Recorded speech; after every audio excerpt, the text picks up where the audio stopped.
Hello guys, welcome to our YouTube channel, Arjun's Architectural Designs. Learn AutoCAD from basics to advanced version. In our last video, we saw how to create lines using two methods, that is as per coordinates and as per dimensions.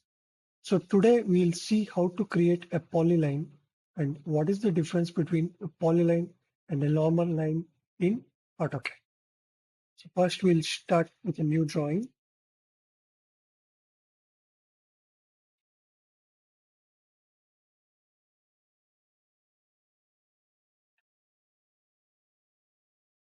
So that, as I shown in the last class, to create a line, you can click on line or type L shortcut for line, enter, give the coordinates or click on the point and give the dimension.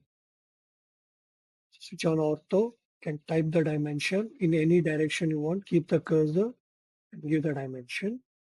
So you can see the line is created.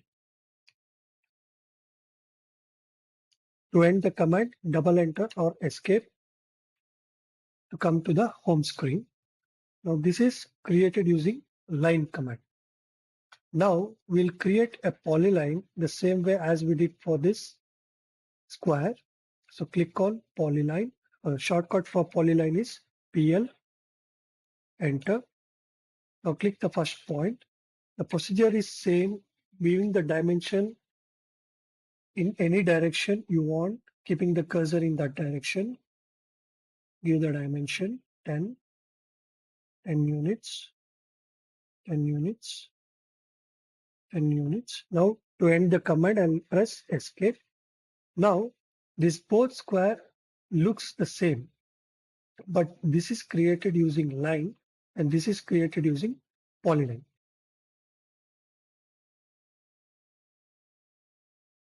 So we created this square using line and this square using polyline. How can you recognize whether it's created in line or polyline? If you click on any segment of this square, you can observe only that part of the square is selected from first point to second point. But in polyline, if you click on any segment of the square, from the first point to the end point, the whole objects will be selected. So this is the difference between line and polyline. Like click on line, click on any points you want, you can observe these will be separate segments. Like wherever you click the points, so those 2 points will be a separate segments. But in polyline, if you click on many points or how much ever polyline you create, from start point to end point, this will be a single segment. So you can observe if you click on any point, the whole lines created will be selected. So this is the difference between a line and polyline.